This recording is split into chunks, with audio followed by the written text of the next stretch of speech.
कौन कौन से पौधों की कटिंग सबसे फास्ट ग्रो होती है और किन पौधों को लगाकर उसी सीजन में हम फ्लावरिंग ले सकते हैं और अभी किन पौधों की कटिंग लगा सकते हैं, इन सभी डिटेल्स को जानने के लिए आप इस वीडियो को ध्यान से देखिए। सबसे पहला पौधा है क्राइसेंथेमम का पौधा, जिसे गुलदाउदी कहते हैं। गुलदाउदी के पौधे की कटिंग अभी बहुत आसानी से लग जाएगी।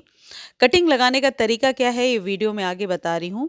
और अभी यदि कोई पौधा फूलों वाला जो गुच्छों में फूल दे, यदि आप लगाना चाहते हैं तो क्राइसेंथेमम यानी गुलदाउदी ज़रूर लगाइए। नर्सरी पर 50 रुपए के अभी ये पौधे आपको मिल जाएंगे। अपने ही पौधे से आप कटिंग तैयार कर सकते हैं। कटिंग लगाने के पहले ऊपर की जितनी कलियां हैं वो आपको हटा देनी होंगी। और जो ये रूट्स है, यदि आपके पास रूटिंग हार्मोन है तो इसे लगाइए, या फिर एलोवेरा जेल थोड़ा सा लगा सकते हैं। गुलदाउदी के पौधे को अभी आप नर्सरी से खरीद कर लगा सकते हैं। यदि कोई ऐसा पौधा ढूंढ रहे हैं जो गुच्छों में फूल दे और जिसे छोटे कंटेनर में लगाकर 5-6 महीने तक लगातार फ्लावरिंग ले सकते हैं, तो गुलदाउदी का पौधा लगाइए। कुछ सावधानियां इसमें बरतनी होती हैं। इन पर स्प्रे नहीं करना होता है। खाद हर एक 7 से 8 दिनों पर देते जाइए और पानी थोड़ा कम दीजिए। कहने का मतलब वीक में 1 या 2 बार पानी दीजिए। ज़्यादा पानी देने से गुलदाउदी का पौधा खराब होने लगता है। जो मस्टर्ड केक फर्टिलाइज़र है, जिसके बारे में एवरग्रीन वाले चैनल पर बहुत बार मैं बताती रही हूँ, मस्टर्ड केक फर्टिलाइज़र गुलदाउदी के लिए बेस्ट रहता है। 1 या 2 चम्मच पाउडर फॉर्म में दे सकते हैं, या फिर 1 चम्मच 1 लीटर पानी में भिगोकर रात भर रखेंगे और अगले दिन उस पानी को यूज़ करेंगे। ये जो मस्टर्ड केक का फर्टिलाइज़र है, ये सर्दियों में सभी पौधों के लिए बेस्ट होता है।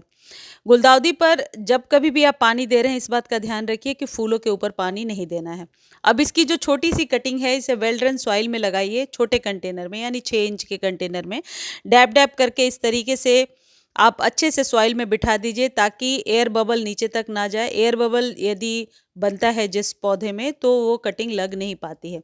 जैसे मैं आपको दिखा रही हूँ, ऐसे दबा दबा करके और डैब डैब करके अच्छे से पौधे को सेट कर दीजिए। पानी दीजिए। 2 से 3 दिनों तक आप इसे शेड में रखिए। 2-3 दिनों के बाद जब ये पौधा स्टेबल हो जाएगा तो आप मॉर्निंग की धूप में रख सकते हैं।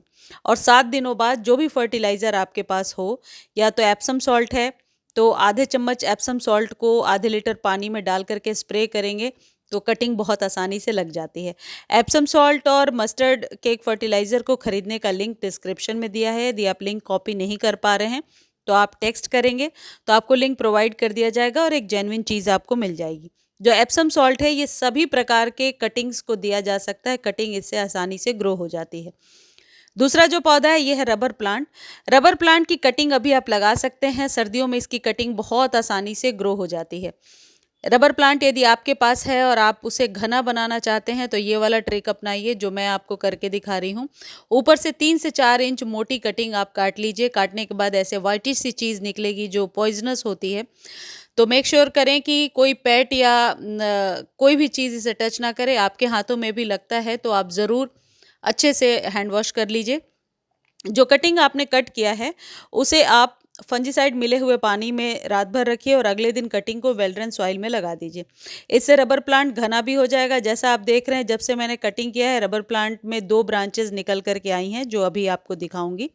और जो रबर प्लांट है, ये सर्दियों में थोड़ा सा आप यूँ कह सकते हैं, इसकी पत्तियाँ ड्रूपी होने लगती हैं, गिरने लगती हैं।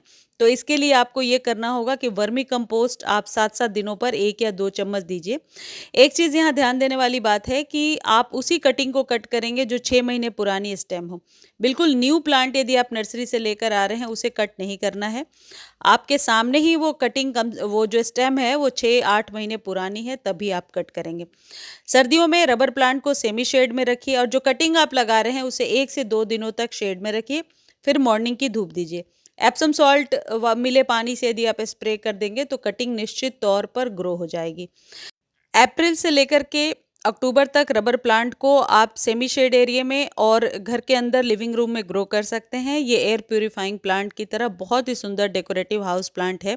ये पौधा एक बार आप अपने घर लेकर आते हैं, बहुत सालों तक ये रहता है। बार बार इसे रीपॉट करने की ज़रूरत नहीं होती है। रबर प्लांट की वैसे तो बहुत सारी वेराइटीज़ आती हैं, लेकिन ये जो वेराइटी मैं आपको दिखा रही हूँ, ये बहुत ही हार्डी है, जल्दी मरता मुरझाता नहीं है। इसके लिए ये जो खाद है, इसे यदि 1 ड्रॉप आप देते हैं तो रबर प्लांट की ग्रोथ बहुत अच्छी हो जाती है। यह है प्लांट ग्रोथ बूस्टर। ये सभी पौधों में 1 या 2 ड्रॉप जड़ों में डाल सकते हैं। इसको खरीदने का लिंक डिस्क्रिप्शन में दिया हुआ है। आप वहाँ से लिंक कॉपी करके खरीद सकते हैं। देखिए सिर्फ 2 ड्रॉप डालना है डायरेक्टली रूट्स में और पौधे की ग्रोथ निश्चित तौर पर अच्छी हो जाती है। इस ड्रॉप को आप 7-8 दिनों पर फिर से रिपीट कर सकते हैं। बार-बार नहीं देना है। आप चाहें तो 15 दिनों के गैप पर भी दे सकते हैं। सर्दियों का बेस्ट फर्टिलाइज़र है, इसे आप ज़रूर इस्तेमाल करें। अगला जो पौधा है जिसे आप लगा सकते हैं ये है गजानिया। इसके बहुत सारे कलर्स अभी नर्सरी पर मिलेंगे। अपने ही पौधे को रूट डिवीज़न से अलग करके 1 से 2 पौधे अभी आप बना सकते हैं। गजानिया का पौधा यदि आप लगा रहे हैं या नर्सरी से लेकर के आ रहे हैं, तो एक चीज़ का ध्यान रखिए कि इसकी मिट्टी हमेशा मॉइस्ट होनी चाहिए। मिट्टी बहुत ज़्यादा सूखी होगी तो जैसे ये पत्ते आपको सूखते हुए दिखाई दे रहे हैं, ये पत्ते सूखने लगेंगे। मिट्टी मॉइस्ट होने के साथ-साथ फर्टाइल भी होनी चाहिए। मिट्टी को फर्टाइल बनाने के लिए हर एक 7 दिनों पे आपको फर्टिलाइज़ करना पड़ेगा। जितने भी विंटर्स के फ्लावर्स होते हैं, उन्हें ज़्यादा खाद की ज़रूरत इसलिए भी पड़ती है क्योंकि इनका जो टाइम टेन्योर है वो कम होता है फ्लावरिंग का। तो हर एक 7 दिनों पे आप या तो वर्मी कंपोस्ट दीजिए या फिर मस्टर्ड केक फर्टिलाइज़र सर्दियों का सबसे बेहतरीन खाद होता है। इससे मिट्टी में पकड़ भी होती है। यदि कोई ऑर्गेनिक खाद देना चाहते हैं, तो आप बनाना पील वाले फर्टिलाइज़र दे सकते हैं। जैसे 2-3 बनाना के छिलकों को रात भर पानी में भिगोकर अगले दिन उसी पानी को यूज़ कीजिए। यह बेहतर खाद है और मिट्टी की उर्वरक क्षमता को बढ़ा देगा, मिट्टी को मॉइस्चर भी देगा नेचुरली। तो गजानिया एक ऐसा पौधा है जिसकी कटिंग भी अभी लगा सकते हैं यानी रूट डिवीज़न से अलग करके, और इस पौधे को अभी दिसंबर, जनवरी, फरवरी, मार्च तक आराम से इसमें फ्लावरिंग ली जा सकती है और अभी खरीदा जा सकता है। अगला जो पौधा है वो है पैंजी। पैंजी को भी आप रूट डिवीज़न से अलग करके लगा सकते हैं और पैंजी जो ये पौधा है ये अभी 20 से लेकर के 50 रुपीज़ के बीच में नर्सरी पर आपको मिल जाएगा।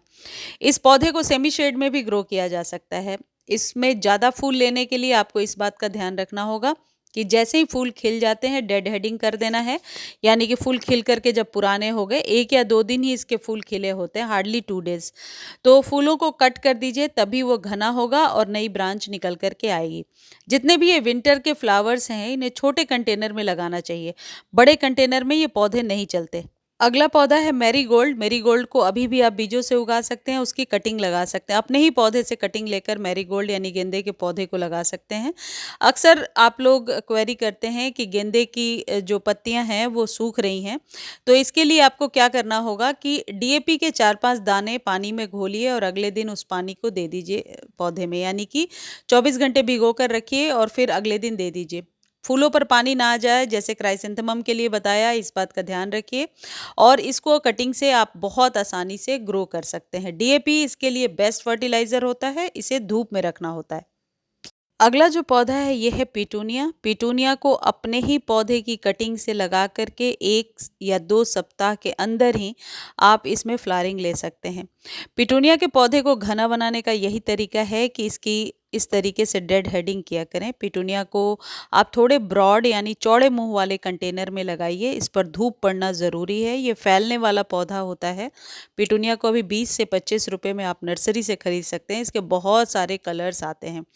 पिटूनिया एक ऐसा पौधा है जो कटिंग के द्वारा बहुत ही फास्ट ग्रो हो जाता है और इसमें कलियां भी बहुत जल्दी बनती हैं। इसके लिए एक काम आपको करना होगा, अपने ही पौधे की कोई भी नई पुरानी स्टेम लीजिए, उसे सॉइल में दबाइए, थोड़ा सा एप्सम सॉल्ट से छिड़काव कर दीजिए और 4-5 दिनों बाद मस्टर्ड केक वाला लिक्विड फर्टिलाइज़र दे दीजिए। आप देखिए आपके पिटूनिया में बहुत जल्दी फ्लावरिंग होने लगेगी और कटिंग ग्रो भी हो जाएगा। अगला पौधा है ये डाइंथस। डाइंथस भी अभी आप नर्सरी से खरीद कर लाइए और इसकी कटिंग लगाते जाइए और ग्रो होती जाती है। मेरे इस बात से बहुत लोग सहमत होंगे। इसकी छोटी सी कटिंग सॉइल में दबाइए, 4-5 दिन होते हैं और इसकी कटिंग की जड़ें बनने लगती हैं और बहुत आसानी से ये फ्लावरिंग करने लगता है। इसको आप थोड़ा-सा सेमी शेड में रख सकते हैं और डेड हेडिंग जितनी ज़्यादा करेंगे पौधा घना होता जाएगा। इसको आप अभी से यदि कटिंग लगाते हैं तो फिर दिसंबर के एंड में बहुत अच्छे से फ्लावरिंग इसकी शुरू हो जाएगी। तो इसके लिए आप ये कर सकते हैं कि नर्सरी से जो पौधा लेकर के आप एक पौधा लाइए, उसकी 2-3 कटिंग उसमें से रूट डिवीज़न से या कटिंग से लगा लीजिए। इकट्ठे 2-3 आप गमले तैयार कर सकते हैं। इसके लिए भी वही फर्टिलाइज़र है जो विंटर्स के सभी फ्लावर्स के लिए मैंने बताया, मस्टर्ड केक फर्टिलाइज़र। बस इस बात का ध्यान रखें क्योंकि ये पौधा सॉइल में ही चिपका होता है, यानी बहुत ऊपर तक नहीं जाता। तो मिट्टी जितनी क्लीन होगी, जड़ों तक धूप पहुँचती जाएगी और तब ये पौधा चलता रहेगा। अगला है ये बेगोनिया का पौधा। इसके 2 या 3 कलर्स आसानी से नर्सरी पर मिलेंगे। बेगोनिया की भी छोटी-सी कटिंग लगाइए, सॉइल में चल जाती है। ये सक्युलेंट की एक वैरायटी होती है, तो इसको ज़्यादा पानी की ज़रूरत नहीं है, ज़्यादा धूप की ज़रूरत नहीं है। यदि आपके यहाँ धूप कम आती है, तो इस पौधे को ज़रूर लगाइए। मैंने देखा है हैंगिंग बास्केट में, छोटे कंटेनर में ये पौधा बहुत आसानी से चलता जाता है और इसको लगाने के बाद आपको ज़्यादा खाद देने की ज़रूरत नहीं है। यदि आप बहुत खाद दे देंगे, तो ये पौधा गलने भी लगता है, इस बात को ध्यान रखिए। अगला जो पौधा है ये है कैलेनकोई, जिसे कैलेंचो कहते हैं। ये इसकी हाइब्रिड वैरायटी है। बहुत सारे कलर्स मिलेंगे इसमें और इसमें देसी वैरायटी भी आती है। देसी वाला तो पूरे साल चलता रहता है, उसको कुछ करने की ज़रूरत नहीं है। सक्युलेंट की वैरायटी है, इसलिए कम ही पानी इसे चाहिए होता है, सेमी शेड में रख देना होता है और खाद एक्सेस नहीं देना है। ज़्यादा खाद देने से पौधा खराब हो जाता है। छोटे कंटेनर में बहुत आसानी से ये पौधा चलता रहता है। इसे हैंगिंग बास्केट में लगाइए, हैंगिंग बास्केट में बहुत अच्छे से ग्रो होता है। इसकी कटिंग ना लगा करके यदि रूट डिवीज़न से अलग करेंगे, बहुत जल्दी इसकी रूट्स बन जाती हैं। मैं आपको दिखा रही हूँ, जैसे ये मेरा पिंक फ्लावर का पौधा है। इसको रूट डिवीज़न से अलग करके मैंने दूसरे छोटे गमले में लगाया है और अब उसमें कलियाँ बनने लगी हैं। तो यदि ये पौधा पहले से नहीं है आपके पास और न्यू पौध लेकर आ रहे हैं, तो एक ही पौधे से बहुत सारे पौधे तैयार कर सकते हैं और फ्लावरिंग इसी सीज़न में ले सकते हैं। हालाँकि इसके पत्तों में भी रूट्स आ जाती है, लेकिन पत्तों से फूल लेना बहुत ही एक लंबी दूरी तय करनी होती है और मैं आपको ये बता रही हूँ कि फास्ट ग्रोइंग पौधे कौन से हैं जिनकी जड़ें आसानी से बन जाती हैं। जैसे ये पौधा आप देख रहे हैं, उसी से अलग किया है मैंने और इसकी जड़ें बन गई हैं। देखिए ये बहुत अच्छे से टिक गया है इस पर। इस बात का आपको ध्यान रखना है कि मिट्टी ज़्यादा गीली ना हो, नहीं तो ये पौधा खराब हो जाएगा, क्योंकि सक्युलेंट है और आपको पता है सक्युलेंट ज़्यादा पानी देने से खराब हो जाते हैं। इनको कोई अलग से बहुत ज़्यादा खाद देने की आपको ज़रूरत नहीं है, सेमी शेड में रखना होता है।